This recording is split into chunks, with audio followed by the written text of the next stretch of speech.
come to you. What does it say? He said, cleverly devised myths, but we were eyewitnesses of his majesty. And I think it is a really important thing that the origins of the Christian faith are not really ideas or theologies, really. They're actually basically ordinary people trying to make sense of things that happened to them. Whether it was the resurrection, whether it was the crucifixion, whether it was Jesus healing and teaching or something like this, they were just so rattled with what had happened to them that they tried to cope with this in the terms of the Jewish faith, and out of that, the Holy Spirit helped them to understand more and more what was going on. So this is one of the examples of that.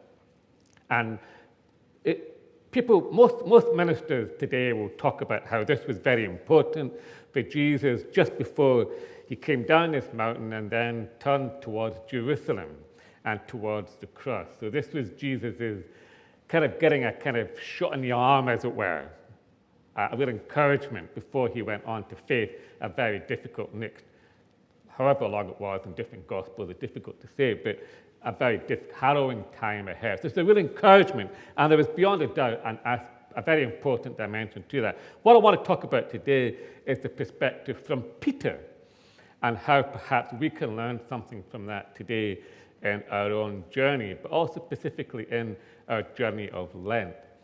Because Lent, if it's anything, is an annual kind of course correction where we are kind of gradual latent drift as people, no matter all our best intentions and all that we try to do, over time we drift to, and this person shall remain nameless, but he's a member of our church and he's an astrophysicist. This person for whom on his WhatsApp tagline says, the center of the universe. I love him for that. He's just upfront about that, because he's an astrophysicist. But at the center, we basically over time drift towards having ourselves and our families at the center of the universe.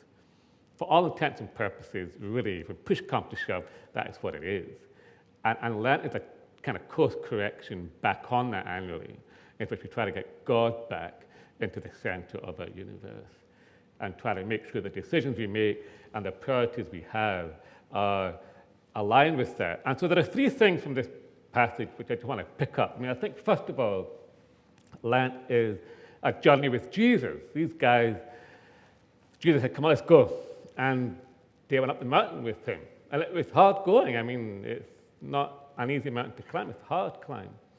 And they didn't know what they were going to. They just thought they were with Jesus. He's asking us to come along.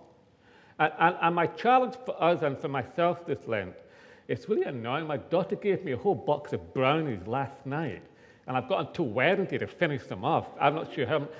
I should have brought them over here, actually, anyway.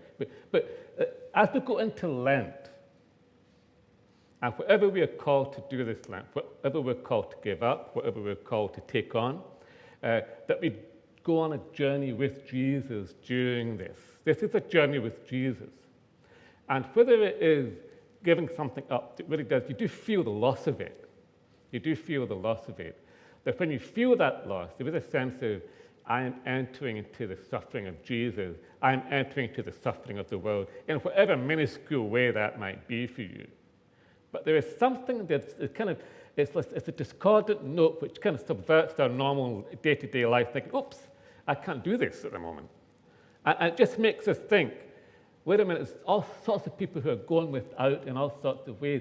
Jesus himself walked to the cross for me. So there is something about going into Lent, like the disciples did, with Jesus, but not knowing what is involved. I think the disciples probably thought they were going up the hill and Jesus was going to, I don't know, give some special teaching, another sermon in the mount, not another one, for goodness sake, one is enough. You know what I mean? But anyway, they didn't know what they were going up there for. Okay? But they went with him. And I would love all of us to have this attitude of going into Lent. I really more consciously this next 6 or 7 weeks want to live my life aware that I'm walking with Jesus in my day-to-day, whether it's in the family or in the workplace or in the community or whatever I'm doing. And I think Lent is a time where we realize, wait a minute, this is more than a hobby. This is more than just a lifestyle choice. And I'll come back to that in a minute. But the main thing is that we are going through Lent with Jesus, and it's not just to detoxicate ourselves or to re-engineer socially our lives with a bit better balance. It's more than that. More than that. Secondly, Peter and the others, they get up there and then have this amazing vision. And this is why I chose the version from the Message, because you have this vision. So Jesus, it's a bit like something out of Batman or Superman. Suddenly he's revealed for who he really is, and it's all very, very, very overwhelming for them. But Peter just can't stop talking. And he says, Master, this is great. What would you think if I built 3 memorials here on the mountain? One for you, one for Moses, one for Elijah. I've no idea how he knew it was Moses and Elijah. But anyway, we'll come to that another time. While he was going on at this, babbling, a light radiant cloud. But I love this word babbling, but there is something about the human instinct when something profound happens, or something different, or something overwhelming, or something amazing, that we want to hold it. We want to mark it. In today's senses, it would be, Jesus, let me take a selfie of you and the guys, There is a human impulse, socially and religiously, when special things happen. We want to capture it in some fashion. We want to capture it, which is okay in itself because we are people who are storied people. Memories are important to us. We want people to... Because Peter's probably thinking, nobody is going to believe me. So I've got to get these memorials up and then I'll bring them all back up and show them. This is where it all happened. He wanted something to mark, something specific that had happened to him, that he wanted to say, this really happened. Now that's okay, but religiously speaking, it can become dangerous for 2 reasons. One is that we then think we understand what just happened. And we kind of put a box on it. And we say, this is what God is, or this is just what happened to me, or this is what I think is going on. And we limit it. And rather than it becoming an organic movement that kind of keeps moving in our lives, it becomes something that's fixed. And you'll get people giving testimony of how God moved in their lives back in 1967. Those great events then. And it's a human thing to kind of mark important moments, and it's very natural to do that. But God's work on us is an organic thing, and I'm more interested in what's God doing in your life last week. Maybe today is too high a bar, but last week even, sometime last week, was there something going on in your life?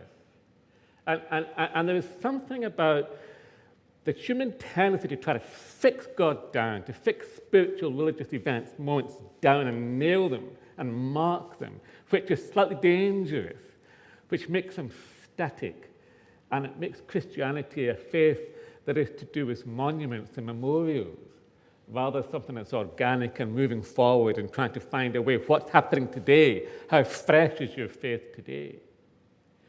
And I think there's something about Peter's reaction, the way that he kept babbling on, we have to kind of say something about this. And my call to you this Lent, actually, is for all of us, is 2 things, really, out of this particular thing. Is that we're really open to what might happen. That there is a genuine openness, something may happen this Lent that you may not have expected. I mean, maybe something like this, but the chances are it won't be, okay? But it may be something else. But when it happens, just let it come and go. Don't try to hold on to it. These things are given to us as a gift. Spiritual moments are given to us as a gift. We can't contrive them. If we try to contrive them, it's dangerous. But we could put ourselves in a place of being more open to them, which is what Lent is. It's why you go on a journey with Jesus over 6 weeks. I guarantee you something will happen this Lent. God will come to you in some fashion. I guarantee you money back. Offer. Not much money, but money back. All right? Honestly, if you make yourself open consciously to experience God in some of this next 6, 7, something will happen. We may miss it, but it will be there. So be open to that, but let it come to you as a gift and let it go as a gift. Let it come and let it go. And I think for a spiritual life, to see that sense of we live within an economy of generosity in which what comes to us, we just, rather than just babbling on and trying to immediately pin it down and understand it, just say, this is what it is.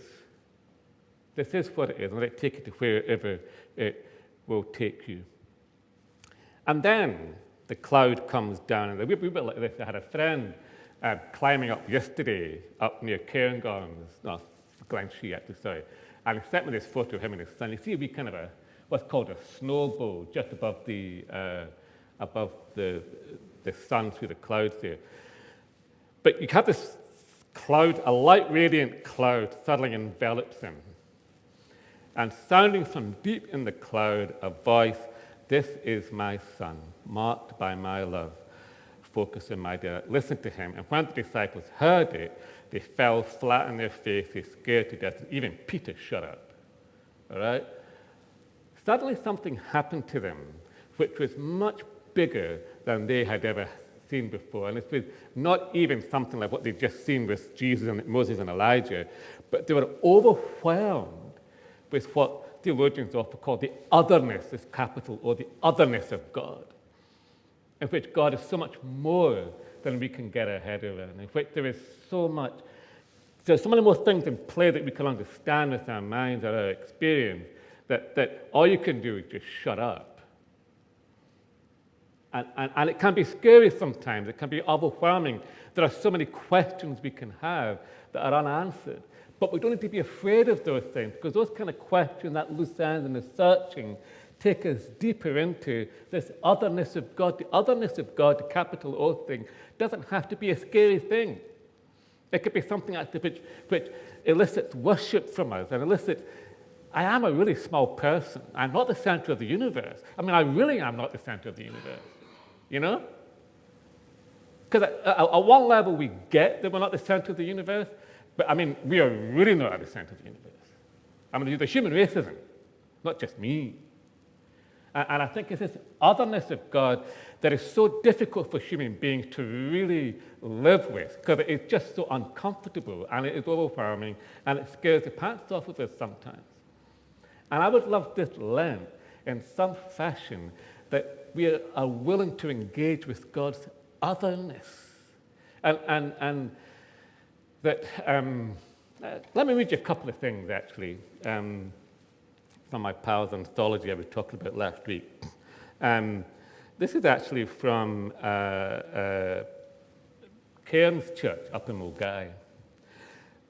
We in Cairns recognize an important distinction between religious needs and spiritual needs. We believe that everyone has spiritual needs, searchings, longings, questions about what it is to be human and what life is about. But that not everyone seeks to answer these in a religious way or by belonging to a church. However they are expressed, we consider these deep spiritual needs to be valid and important in their own right. And I think those questions, those deep spiritual needs, I mean, John Updike said, these deep spiritual needs are the only evidence there is of God. And I don't agree with that, but I think those deep spiritual needs are human sense that there is something more, there's something other. We believe it's central to our role as a church to help people voice their questions about life and its meaning, and to seek answers to them, whether these answers take a religious form or not. If they research these people into the congregation, they'll be very welcome. But our concern for them and our openness to them is unconditional. And I think, to be honest with you, as Christians, as we really open ourselves to God's otherness and how we are really not at the center, and the church is not at the center of the universe either, we actually come closer to people out there in the street. Because paradoxically, God's otherness, that God that comes out of the cloud to us, I really believe is the one who speaks to people wherever they are in their life and is reaching out to them in love in some way or another. And it's encountering the otherness of God that we encounter the otherness of one another, whether they're in the church or not.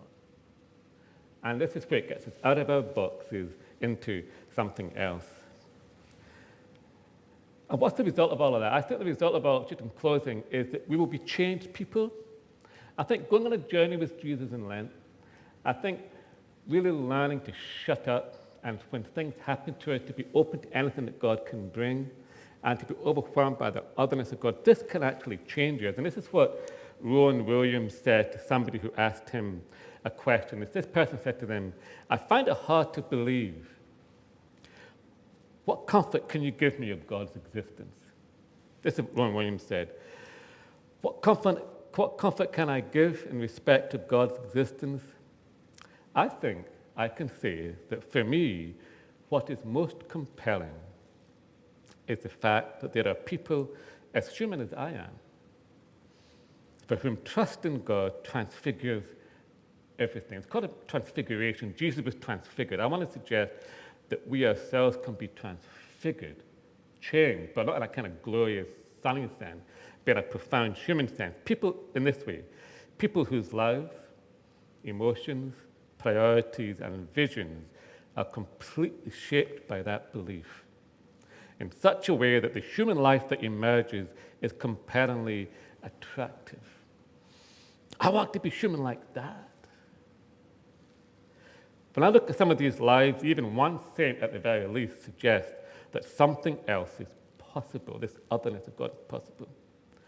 And if you can trust the instinct of a Dietrich Bonhoeffer, a Desmond Tutu, a Mother Teresa, and say, that's where humanity comes through most obviously, when somehow their belief helps to make yours possible. Establishing the existence of God is not a matter of abstract argument. It's a matter of whether you find lives like that, worthy, trustworthy, worthy of respect, worthy of imitation. I'll say that again. The existence of God is a matter of whether you find lives changed, trustworthy, worthy of respect, worthy of imitation. And my prayer for us, as we all go into Lent, that we'll have a vision for what our lives can be like. It can't be different. It can't be reoriented. And we can encounter God. It can't be scary, but it can be life-changing for us and for those around us. In the name of the Father, and the Son, and the Holy Spirit.